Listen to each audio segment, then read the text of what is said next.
sudah pasca sarjana semua ini. Masya Allah.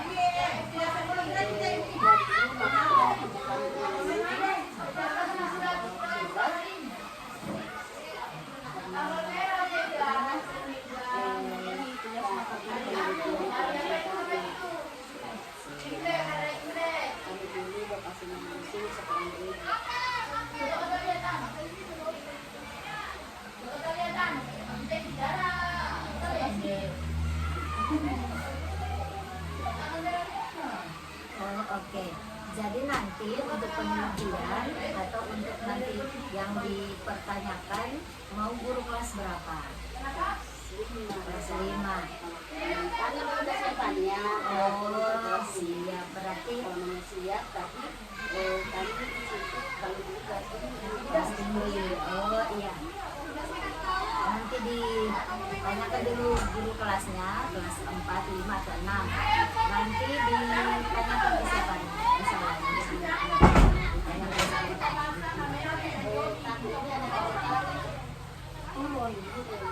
Kali turun, oke.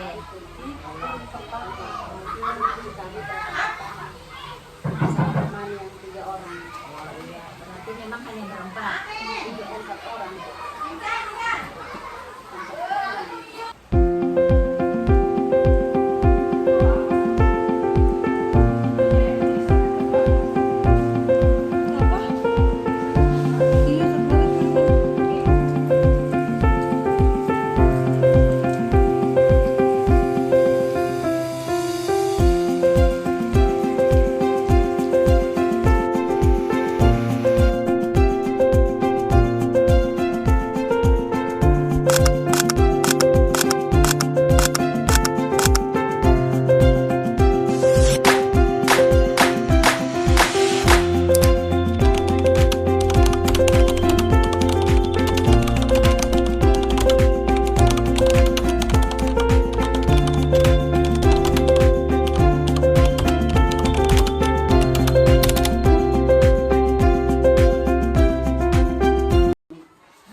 Maksud kami datang kemari dengan tujuan ingin melihat terkait dengan bahan ajar dan juga media yang diterapkan di kelas 5. Untuk itu ada beberapa komponen dari instrumen wawancara kami kali ini. Yang pertama itu terkait dengan perencanaan bahan ajar. Mungkin Ibu bisa menjawab secara langsung, setelah nanti saya akan bertanya poin per poin.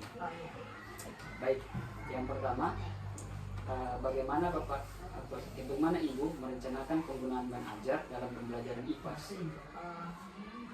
Dalam penggunaan bahan ajar IPAS, saya merencanakan penggunaan bahan ajar dengan mempertimbangkan tujuan pembelajaran, kemudian karakteristik siswa, dan sumber daya yang tersedia. Berarti ada 3 poin. Ya. Yang pertama tadi karakteristik siswa, tujuan pembelajaran, dan sumber daya yang tersedia. Oke, terima kasih. Saya lanjut untuk pertanyaan berikutnya. Apa saja jenis bahan ajar yang biasanya digunakan oleh Ibu saat pembelajaran berlangsung? Ya, bahan ajar yang biasa saya gunakan yaitu seperti bahan ajar cetak seperti buku teks, kemudian lembar kerja, dan bahan ajar mencetak seperti video, gambar, dan aplikasi online. Baik. Untuk berikutnya, apakah Ibu mengembangkan bahan ajar sendiri atau menggunakan bahan ajar yang sudah tersedia?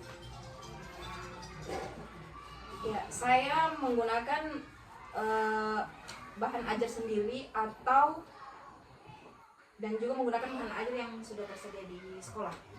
Berarti ada 2 alternatif. Iya. Yang pertama yang dibuat sendiri, yang kedua yang sudah Yang tersedia di tersedia. sekolah. Iya. Oke, baik. Yang terakhir mungkin dari pertanyaan saya, bagaimana cara Ibu menyesuaikan bahan ajar tersebut dengan karakteristik siswa yang ada di kelas? Ya, cara saya yaitu dengan menyesuaikan bahan ajar dengan karakteristik siswa di kelas dengan cara mempertimbangkan kemampuan, minat, dan kebutuhan siswa itu sendiri. Berarti untuk menjadi bahan ajar itu tergantung dari siswanya dan juga dari Iya. karakteristik siswa itu sendiri. Dan kemampuan. Iya. Oke. Mungkin akan dilanjutkan oleh Iya. Baiklah, saya akan melanjutkan pertanyaan di sini yang saya pertanyakan di sini tentang implementasi bahan ajar. Di poin pertama, bagaimana langkah-langkah penggunaan bahan ajar saat proses pembelajaran berlangsung. Oke, untuk langkah-langkahnya, saya menggunakan bahan ajar dengan cara mempresentasikan materi, kemudian memberikan contoh, dan meminta siswa untuk berpartisipasi dalam diskusi dan kegiatan yang ada di kelas.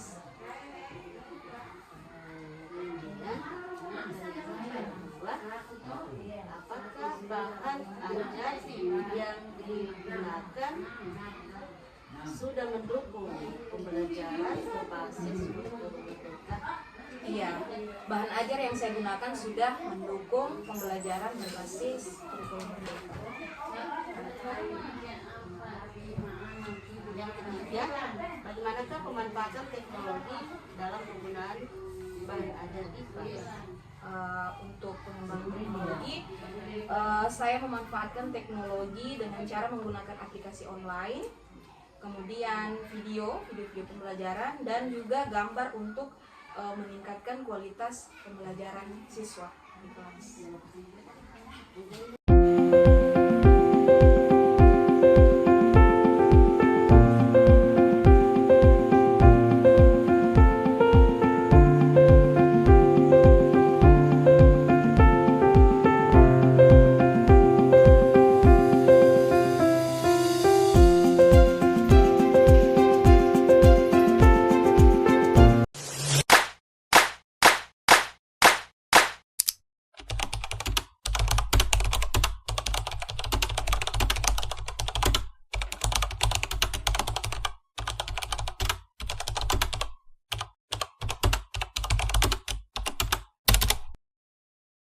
Selanjutnya terkait model pembelajaran yang biasanya digunakan. Yang pertama, sekiranya model pembelajaran apa yang paling sering digunakan dalam pembelajaran? Saya sering menggunakan model pembelajaran Problem Based Learning (PBL) dan Project Based Learning atau PJBL. Kemudian alasan mengapa ibu memilih model pembelajaran tersebut, apakah ada kesesuaian dengan karakteristikitas itu sendiri atau bagaimana? Ya, saya memilih model pembelajaran tersebut karena dapat meningkatkan kemampuan siswa dalam memecahkan masalah dan membuat siswa itu berpikir kritis. Seperti itu. Jadi kemudian langkah-langkah apa yang biasa diterapkan dalam penerapan model pembelajaran tersebut itu? Baik, saya akan menggunakan tersebut perencanaan bahan ajar. Pelaksanaan model pembelajaran yang langkah-langkahnya penerapan kayak absensi atau Iya, itu pada saat masuk di kelas berdoa dulu, kemudian salam dulu, terus berdoa menanyakan kabar pada siswa, kemudian absen. Setelah itu bertanya tentang materi yang sebelumnya, apakah sudah paham atau belum. Kalau biasa mereka belum paham atau ada yang lupa, saya ingatkan kembali, baru bisa melanjutkan materi yang selanjutnya. Seperti itu. kemudian itu sebagai siswa terhadap model pembelajaran yang sudah ibu gunakan di kelas dulu. Alhamdulillah responnya mereka itu bagus, cuman karena semua siswa tidak sama karakternya, ada yang cepat paham, ada yang tidak. Ya, jadi yang jadi kendalanya itu yang masih kurang paham itu. Kalau dengan PJBL dan PBL kan ada kegiatan berkelompok dalam pembelajaran. Yang tanyakan bagaimana cara mendorong siswa ini agar aktif dalam diskusi kelompok. Iya, kalau saya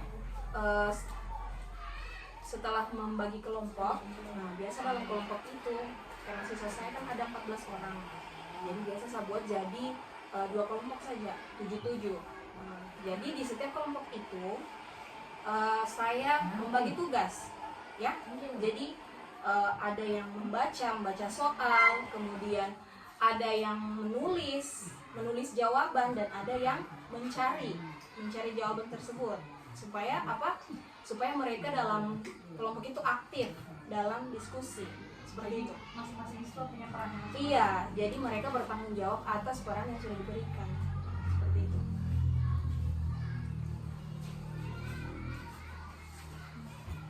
Oke, baik Ibu, selanjutnya mungkin pertanyaan yang terakhir akan saya pertanyakan mengenai dampak dan evaluasi terkait model pembelajaran IPAS. Nah, pertanyaannya, apa dampak penggunaan model pembelajaran tersebut terhadap hasil belajar siswa? Apakah naik atau bagaimana Ibu? Ya, untuk untuk penggunaan model pembelajaran tersebut dapat meningkatkan hasil belajar siswa karena dapat meningkatkan kemampuan mereka dalam memecahkan masalah dan berpikir kritis. Baik, Bapak Ibu, selanjutnya pertanyaan terakhir, kira-kira kendala yang Ibu hadapi dalam menerapkan model pembelajaran PJBL dan PBL yang Ibu laksanakan tadi itu seperti apa? Ya, kendala yang biasa saya hadapi itu adalah kurangnya sumber daya dan teknologi yang memadai seperti itu. Baik, lebih baik Ibu, mungkin sekian dari pertanyaan kami. Kami ucapkan terima kasih Iya, kepada sama-sama. Ibu. Saya kembalikan ke Pak Mahmud. Ya baik, dari beberapa poin yang tadi ditanyakan, kami sudah dapat menyimpulkan bahwa dalam proses pembelajaran yang paling terpenting yang perlu disiapkan adalah bahan ajar, Iya. juga media yang ada untuk membantu peserta didik dalam memahami materi yang disampaikan oleh guru. Mungkin hanya itu saja yang kami tanyakan ke Ibu secara langsung. Nantinya kami akan mungkin bisa melihat bahan ajarnya secara dokumentasi penyata supaya membuktikan bahwa memang benar ada dan seperti yang disampaikan oleh Ibu tadi. Iya. Sekian dari kami, mungkin saya ucapkan terima kasih. Ya, sama.